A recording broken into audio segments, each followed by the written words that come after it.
Hey everybody, Mike here. So I decided to cancel Claude. I have the pro version. This is literally the reason right here. I ask it one thing. It keeps saying continue, continue. Then it goes, you hit the 5-hour max. Or it says I need to start a new chat where it doesn't remember anything from the previous. So I have to start all over. And this happens all the time now since they've implemented this new rule. It's become unusable. When ChatGPT 5 first came out, I thought it was terrible, but it has really improved, at least for me.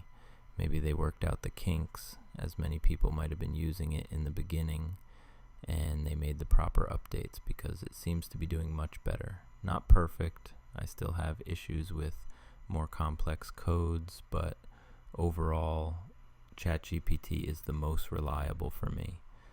Gemini has gotten better too. Claude, I feel, is getting too greedy. So here it is.